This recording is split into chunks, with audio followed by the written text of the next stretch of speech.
Fuse तापर देखिबा fuse रो प्रकार भेद तापर देखिबा हमें रेटिंग ऑफ फ्यूज। सो ये सब जिन गुड़िक आम आमर जो वोकेशनल बुक अच्छे आम से फ्यूज हूँ एक सुरक्षा उपकरण जहाँकि बहु परिमाण विद्युत यहाँ गला बेले नष्ट हो जाए। फ्यूज तारटी अति पतला अटे जितेबाला अधिका हिट उत्पन्न हुए यही तारटी जली जाए।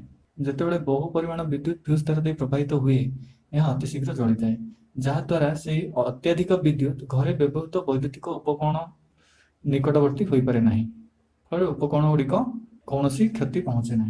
एडिसन फ्यूज उद्भावना करते यह वैद्युतिक परिपथर एक प्रतिरक्षा साधक हिसाब से व्यवहार कराए। प्रतिरक्षा साधक माने एटा को आम गोटे प्रोटेक्टिव इक्विपमेंट जमती कि आम सर्किट ब्रेकर रहा कि रिले रहा से गुड़िक आम प्रतिरक्षा वैद्युतिक सर्किटर प्रतिरक्षा वैद्युतिक उपकरण गुड़िकर प्रतिरक्षा करने से भाई आम फ्यूज को वैद्युतिक परिपथर एक प्रतिरक्षा साधक हिसाब से आम व्यवहार कर। फ्यूज एक रोधक बाक्स बा पेटी थिबा दुईटी प्रांत मध्य मूल परिपथ सह मेन लाइन मध्य एक पतला तार अटे जहाँकि पंक्ति संजोग होता है। ये आउ गोटे क्वेश्चन आसला आमर फ्यूज वैद्युतिक परिपथ सह केउ संजोग संयुक्त होता है।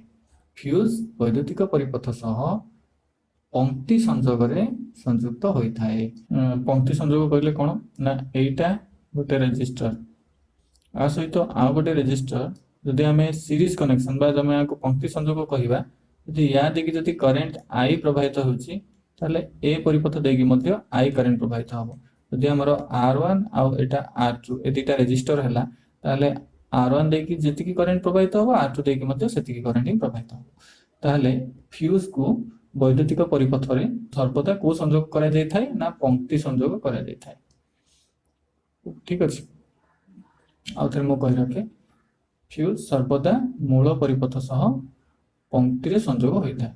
जितेबाला कौन लघुपतन माने कौन शॉर्ट सर्किट जितेबाला कौन लघुपतन एवं अति भार बा ओभरलोड हुए यह तले जाई छिंडी जाए। कहीं लघुपतन बा अति भार समय यह तले छिंडी जाए कारण जितेबाला शॉर्ट सर्किट बा ओभरलोड हुए सेतेबाला अधिक करेन्ट विद्युत परिपथ दे प्रवाहित होता है हाई करेन्ट तो से करेन्ट टा कौन हम हाई हो करेन्ट हाई हो करेन्ट हाई हेले कौन हम आम जानी जूल को नियम कौन कौच ना आई स्क्वायर आर टी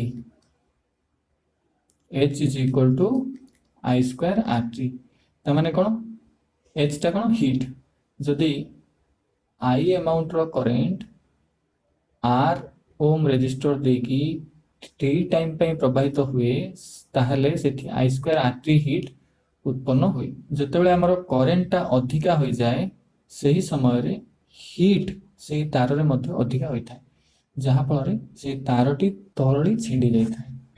आम कौन सब शिखिले देख फ्यूज कौन फ्यूज एक सुरक्षा उपकरण जहाँकि बहु परिमाण विद्युत यहाँ दे गले यह नष्ट हो जाए। एडिसन फ्यूज उद्भावना करते यह वैद्युतिक परिपथर प्रतिरक्षा साधक हिसाब से काम करे। आम साधारणतः वैद्युतिक परिपथ रे जो वैद्युतिक उपकरण मान व्यवहार करुचे से गुड़ी को सुरक्षा प्रदान करने आम फ्यूज व्यवहार करें। फ्यूज एक रोधक बाक्स बा पेटी रे थिबा दुईटी प्रांत मध्य मूल परिपथ सह को संजोग होता है पंक्ति संजोग होता है। जितेबाला शॉर्ट सर्किट बा लघुपतन बा ओभरलोड जोटा आम अति भार बोली कहचे हुए से अधिका करेन्ट परिपथ दे प्रवाहित होता है जहाँफल फ्यूज टी अधिक उत्ताप उत्पन्न होगा फल तरली छिंडी जाए। यह उपकरण और परिपथ को अत्याधिक विद्युत प्रवाह जनित क्षति रक्षा करे। फ्यूज मुख्य काम फ्यूज कौन करुच्ची वैद्युतिक उपकरण को परिपथरु अत्याधिक विद्युत प्रवाह जनित क्षति रक्षा करिथाए। फ्यूज कौन यूज हुए लघुपतन एवं अति भार समय जो अधिका करेन्ट प्रवाहित हुए ताहा जो फ्यूज तारटी उत्ताप उत्पन्न होगा फल तरली छिंडी जाए। फ्यूज तारटी मेन लाइन सहित को संजोग संयुक्त होता है पंक्ति संजोग संयुक्त होता है। फ्यूज किए उद्भावना करथिले फ्यूज एडिसन उद्भावना करथिले बुझिपाल। वर्किंग प्रिंसिपल ऑफ फ्यूज आम देखिले फ्यूज एसी सप्लाई रो फेज रे केवल संयुक्त हुए फ्यूज टी एसी सप्लाई रो केवल फेज रे संयुक्त हुए सप्लाई बा जोगाण विद्युत जोगाण हमर केते प्रकार रहिछि दुई प्रकार गोटे होछि एसी आ गोटे होछि डीसी तो एसी सप्लाई सहित फ्यूज टी सर्वदा फेज रे कनेक्ट होता है फेज रे डीसी सर्किट सहित हमर फ्यूज उभय पॉजिटिव आ नेगेटिव रे कनेक्शन होता है बुझी पारलो एसी सर्किट रे फ्यूज केवल फेज रे कनेक्शन होता है एसी सर्किट रे फ्यूज पॉजिटिव एवं नेगेटिव रे कनेक्शन होता है तुम पचार सर कहीं सर कहीं एसी सर्किट रे केवल फेज रे कनेक्शन हेले ही जीवो डीसी सर्किट रे पॉजिटिव नेगेटिव दुईटा आगे कनेक्शन करिया पे पड़िबो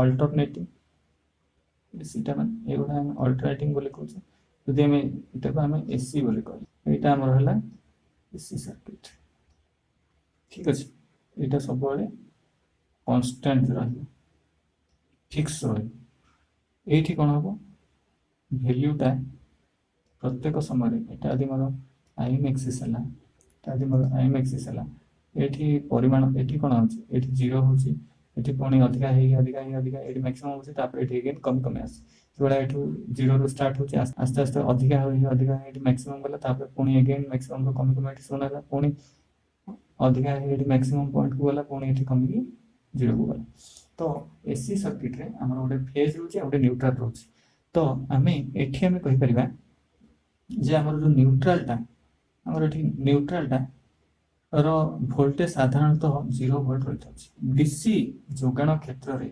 पॉजिटिव नेगेटिव माने एटा +5 वोल्ट हेले एटा -5 वोल्ट होछि ठीक अछि तो एठी भी किछि वोल्टेज रहउछि एठी भी किछि वोल्टेज रहउछि एटा नेगेटिव तक हमें 0 वोल्टेज बोली नउने सेहि पे हमको कोन करिया पई पड़छि एठी भी फ्यूज कनेक्शन करिया पई पड़छि एठी भी फ्यूज कनेक्शन करिया पई पड़छि आउरी बहुत किछि अछि यार एक्सप्लेनेशन तो तमे एबे एति जानथो जे एसी सर्किट रे जो फ्यूज रहिला केवल फेज रे कनेक्शन होता है एवं डीसी सर्किट रे जो फ्यूज रहला पॉजिटिव नेगेटिव युक्त एवं वियुक्त रे मध्य कनेक्शन करा जाय थाए फ्यूज विद्युत स्रोत रो तापन क्षमता ऊपर निर्भर करी कार्य करि थाए बुझी पालो एबे मु कहली जस्ट किछि समय पूर्व फ्यूज विद्युत स्रोत रो तापन क्षमता ऊपर माने कोन I² RT ठीक अछि जदि I परिमाणर करेंट R रेजिस्टर देई T टाइम पई प्रभावित हुए से ताहले सेठी उत्ताप केते उत्पन्न हो H I² RT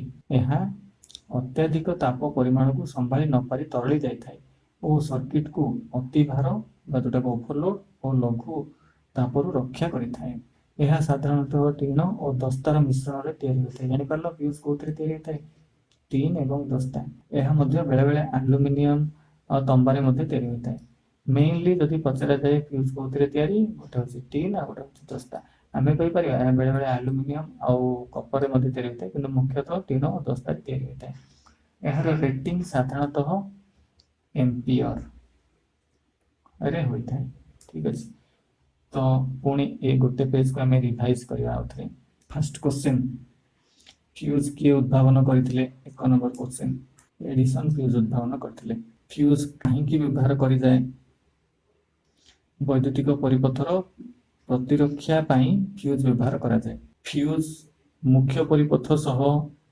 केउ संजोग रे संयुक्त करा जाय थाए फ्यूज किपरि वैद्युतिक परिपथ रे व्यवहृत वैद्युतिक उपकरण को रक्षा करि थाए एला 4 नंबर क्वेश्चन जेतेबेले कोनोसी शॉर्ट सर्किट बा ओवरलोड हुए फ्यूज तरली छिंडी जाय थाए जहा फळे से अत्यधिक विद्युत परिपथ रे संयुक्त होइतिबा अन्य विद्युत उपकरण गुड़िक निकट में पहुंची पारे ना फल उपकरण गुड़िक अत्यधिक विद्युत रक्षा पाई था ये गला 4टा क्वेश्चन फ्यूज की उद्भावना करथिले फ्यूज काहे व्यवहार करा जाए फ्यूज विद्युत परिपथ सह किपरि संयुक्त होता है फ्यूज किपरि वैद्युतिक उपकरण को रक्षा करे 5 number question fuse AC supply एवं डीसी सप्लाई रे किपरि संयुक्त होता है 5 number question 6 number question fuse AC circuit रे काहे फेज रे एवं डीसी सर्किट रे काहे ଉଭୟ ଯୁକ୍ତ ଏବଂ ବିଯୁକ୍ତ ଟର୍ମିନାଲରେ ସଂଯୋଗ କରାଯାଇଥାଏ। ବୁଝିପାରିଲ ନା? ଫ୍ୟୁଜ ବିଦ୍ୟୁତ ସ୍ରୋତର ତାପନ କ୍ଷମତା ଉପରେ ନିର୍ଭର କରେ। 7 ନମ୍ବର କ୍ୱେଶ୍ଚନ। ଫ୍ୟୁଜ କିପରି କାର୍ଯ୍ୟ କରେ? ଏଇଠି ଆମେ ଲେଖିପାରିବା ଫ୍ୟୁଜ ବିଦ୍ୟୁତ ପରିପଥର ତାପନ କ୍ଷମତା ଉପରେ ନିର୍ଭର କରିଥାଏ। 8 ନମ୍ବର କ୍ୱେଶ୍ଚନ। ଏହା ସାଧାରଣତଃ ଟିଣ ଓ ଦସ୍ତାରେ ତିଆରି ହୋଇଥାଏ। 8 ନମ୍ବର କ୍ୱେଶ୍ଚନ ଜାଣିପାରିଲ। 8 ନମ୍ବର କ୍ୱେଶ୍ଚନ ହେଲା ଫ୍ୟୁଜ କୋଉଥିରେ ତିଆରି ହୋଇଥାଏ। 9 ନମ୍ବର କ୍ୱେଶ୍ଚନ। ଫ୍ୟୁଜ ର ରେଟିଂ କୋଉଥିରେ କରାଯାଇଥାଏ? ଏହାର ରେଟିଂ କୋଉଥିରେ କରାଯାଇଥାଏ? ଆମ୍ପିୟର। ଆମ୍ପିୟରରେ ଏହାର ରେଟିଂ କରାଯାଇଥାଏ। 10 ନମ୍ବର କ୍ୱେଶ୍ଚନ। ଯେ ଫ୍ୟୁଜ ର ରେଟିଂ ଏମ୍ପିୟର କାହିଁକି ହୋଇଥାଏ? ଫ୍ୟୁଜ ର ରେଟିଂ ଏମ୍ପିୟରରେ କାହିଁକି ହୋଇଥାଏ? ଆମର କ୍ୱେଶ୍ଚନ ଆଜି ଆମେ ଏଇ 10ଟା କ୍ୱେଶ୍ଚନ ଦେଖିବା। ପର କ୍ଲାସରେ ଆମେ ଟାଇପ୍ସ ଅଫ ଫ୍ୟୁଜ ଦେଖିବା। ତ ଫ୍ୟୁଜର ରେଟିଂ ଏମ୍ପିୟର କାହିଁକି ହୋଇଥାଏ? ଦେଖ, ଆମେ ଘରେ ଯେତିକି ସବୁ ଉପକରଣ ଘରୋଇ ଉପକରଣ ଗୁଡ଼ିକ ବ୍ୟବହାର କରୁ ସେ ସବୁ କୋଉ କନେକ୍ସନରେ ରହିଥାଏ? କୋଉ କନେକ୍ସନରେ ରହିଥାଏ? କୋଉ କନେକ୍ସନରେ ରହିଥାଏ? ଏଟା କି କନେକ୍ସନ? ସମାନ୍ତର। ସମାନ୍ତର ସଂଯୋଗ ସମସ୍ତଙ୍କୁ ଆମେ କରିଥାଉ। ସେ ଫ୍ରିଜ ହଉ କି କମ୍ପ୍ୟୁଟର ହଉ କି ଫ୍ୟାନ ହଉ କି ଲାଇଟ ହଉ, ତାକି ଆମେ ଯେକୌଣସି ଉପକରଣକୁ ଯେତେବେଳେ ଆମେ ଅପରେଟ କରିବା ପାଇଁ ଚାହିଁବା, ଚଳେଇବା ପାଇଁ ଚାହିଁବା, ସେତେବେଳେ ଆମେ ଅନ୍ କରିପାରିବା, ଯେତେବେଳେ ଆମେ ବନ୍ଦ କରିବା ପାଇଁ ଚାହିଁବା ବନ୍ଦ କରିପାରିବା। ପଙ୍କ୍ତି ସଂଯୋଗ ଦ୍ୱାରା ସମ୍ଭବପର ହୋଇପାରେ ନାହିଁ। ହବ କି? ଯଦି ଆମର ଗୋଟେ ପଙ୍କ୍ତି ସଂଯୋଗ ହେଲା, ଏପଟେ ଯଦି ଆମର ଗୋଟେ ପଙ୍କ୍ତି ସଂଯୋଗ ହେଲା, ଆମର ପଙ୍କ୍ତି ସଂଯୋଗ, ଏ ପଙ୍କ୍ତି ସଂଯୋଗରେ ଏଠି ଫ୍ୟାନ୍ ଲାଗିଲା, ଏଠି ମନେକର କମ୍ପ୍ୟୁଟର ଲାଗିଲା, ଏଠି ଗୋଟେ ଲାଇଟ୍ ଲାଗିଲା, ତ ଏପଟେ କରେଣ୍ଟ ଯାଉଛି। ଯଦି ମୁଁ ଏଠି ଗୋଟେ ସୁଇଚ ଗୋଟେ ଯଦି ବସେଇବି, ଏ ସୁଇଚଟାକୁ ଯଦି ବନ୍ଦ କରିଦେବି, ତାହେଲେ ମୋର ଫ୍ୟାନ୍ ବି ବନ୍ଦ ହେଇଯିବ, ଲାଇଟ୍ ବି ବନ୍ଦ ହେଇଯିବ, କମ୍ପ୍ୟୁଟର ସବୁ ବନ୍ଦ ହେଇଯିବ। ଏଥିପାଇଁ ଆମେ ଘର ଉପକରଣ ଗୁଡ଼ିକୁ କୋଉଥିରେ କନେକ୍ଟ କରିଥାଉଛେ? ସମାନ୍ତର ସଂଯୋଗ କରୁଛେ। ଏ ଘର ଉପକରଣ ଗୁଡ଼ିକ ସମାନ୍ତର ସଂଯୋଗ ହେବା ଦ୍ୱାରା ଏଠି କ'ଣ ହେଲା? ସମାନ୍ତର ସଂଯୋଗରେ ଘରକୁ ଯୋଉ ଭୋଲ୍ଟେଜ ଆସିଲା, ସେଇ ଭୋଲ୍ଟେଜ ଆମର ସବୁ ଉପକରଣ ଦେଇ ସେଇ ଭୋଲ୍ଟେଜ ହିଁ ରହିଲା। ଏଠି ବି ସେଇ 220 ଭୋଲ୍ଟ, ଏଠି ବି ସେଇ 220, ଏଠି ବି ସେଇ 220। ଓକେ, ଠିକ ଅଛି। ଘରର ସବୁ ଉପକରଣ ଦେଇ ଆମର ସେଇ ଭୋଲ୍ଟେଜ ସମାନ ରହିଲା। ୱାଟେଜ ସମସ୍ତଙ୍କର ଅଲଗା ଅଲଗା। ଆମେ ଯଦି ହିଟର କହିବା, ହିଟର ଯେତିକି ପାୱାର ନବ, ଗୋଟେ ଲାଇଟ୍ ସେତିକି ପାୱାର ନବନି, ଅଲଗା ଅଲଗା ପାୱାର ରହିବ। ଅଲଗା ପାୱାର ହେଲେ ୟା ଦେଇ ଯେତିକି କରେଣ୍ଟ ଯିବ, ହିଟର ଦେଇକି ଲାଇଟ୍ ଦେଇକି ସେତିକି କରେଣ୍ଟ ଯିବ କି? ନା କମ୍ପ୍ୟୁଟର ଦେଇ ସେତିକି କରେଣ୍ଟ ଯିବ? ଅଲଗା ଅଲଗା କରେଣ୍ଟ ଯିବ। ମାନେ ୟା ଦେଇ କିଛି ଅଧିକା କରେଣ୍ଟ ଯାଇପାରେ, ୟା ଦେଇ କମ୍ କରେଣ୍ଟ ଯାଇପାରେ, ୟା ଦେଇ କିଛି କରେଣ୍ଟ ଯାଇପାରେ, ସେଇଭଳିଆ। ତ ଏଇଠି କାହିଁକିନା ଆମେ ଜାଣିଛେ କ'ଣ,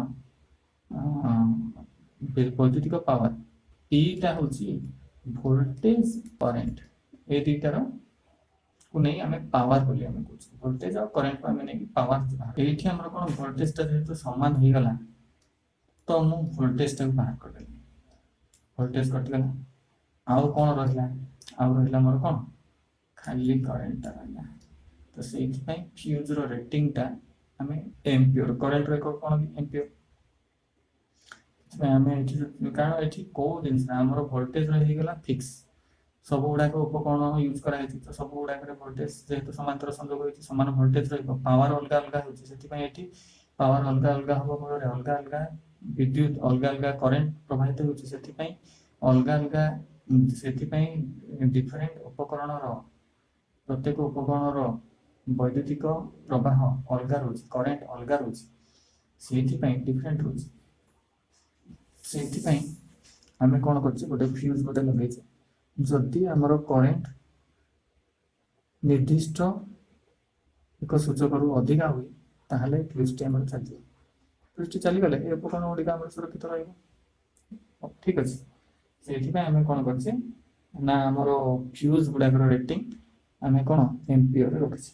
ଏଠି ଦେଖ, ରେଟିଂ ଯେତେବେଳେ ଆମେ ଫ୍ୟୁଜ ଗୋଟେ ବାଛିବା ପାଇଁ ଯିବା, ଆମ ଘର ପାଇଁ ବାଛିବା ପାଇଁ ଯିବା, ତାହେଲେ ସେଠି କ'ଣ ହବ ନା, ୱାଟ୍ ବାଇ ଭୋଲ୍ଟେଜ ଇଣ୍ଟୁ 1.5। ଏଇ ଯୋଉ এই ଫର୍ମୁଲାଟା ମନେ ରଖିବ, ୱାଟ୍ ବାଇ ଭୋଲ୍ଟେଜ ଇଣ୍ଟୁ 1.5। 1.25 କାହିଁକି? 1.25 ୱାଟ୍ ବାଇ ଭୋଲ୍ଟେଜ ଇଣ୍ଟୁ 1.25। ଏଟାକୁ ଆମେ ଫ୍ୟୁଜ ରେଟିଂ ବୋଲି କହୁଛେ। ଫ୍ୟୁଜ ରେଟିଂଟା ଆମେ ଏଇଭଳିଆ ବାଛିବା। ମାନେ କ'ଣ, ଯଦି ଆମର 5 ଏମ୍ପିୟର ଆସିଲା, 5 ଏମ୍ପିୟର ମାନେ ଆମେ କେତେ ନବା? 5 ଇଣ୍ଟୁ 125 ବାଇ କେତେ? 100, ନାଇଁ କି? 1.25 ମାନେ 125/100। ତ ଏଇଠୁ ଆମର କେତେ ଆସିବ? 125 ଇଣ୍ଟୁ 5 କେତେ ହେଉଛି? 625। 6.25 एम्पियर ता माने जदि मोर परिपथ दे 5 एम्पियर विद्युत प्रवाहित होउची घर को सप्लाई जो आसे 5 एम्पियर ताले मो फ्यूज रेटिंग मोर केते हबो 6.25 एम्पियर होबा दरकार। पुणी पचार सर कहीं नो कारण आमर 5 एम्पियर तो करेन्ट घर को आसे तो 5 एम्पियर आम गोटे फ्यूज बसैया 5 एम्पियर अधिक करेन्ट गला माने एटा फ्यूज हम फ्यूज चल जाऊ तो आम 5 एम्पियर न बसैक से तार 125% 1.25 कहीं नौ 6.25 एम्पियर अधिक एम्पियर कहीं बस कारण कौन देखा जे जिते बड़े गोटे वैद्युतिक उपकरण को आम ऑन करुचे ऑन कला ऑन कला बेले कौन हो किसी अधिका करेन्ट नौ स्टार्टिंग रे से किसी अधिका करेन्ट नौ आपर जो सी किसी समय चलती गोटे few millisecond millisecond माने केते 10 to the power -3 second few millisecond से टिके अधिका करेन्ट नौ से उपकरण टिके अधिका करेन्ट नौ तो से आम कौन करुचे से किसी मिली सेकेंड जो अधिका करेन्ट नौ से अधिका करेन्ट जो आम फ्यूजटा डैमेज हो फ्यूजटा चलती से आम कौन करुचे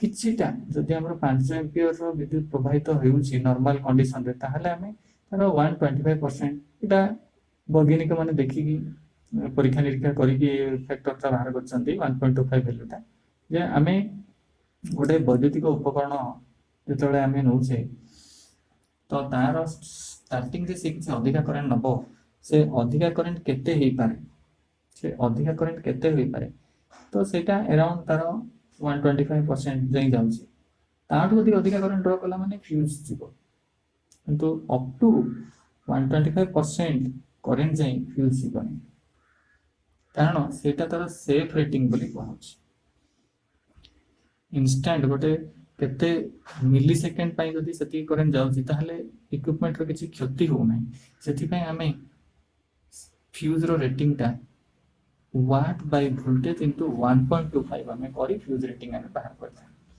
ठीक अछि आ पर क्लास रे हमें देखिबा फ्यूज केते प्रकार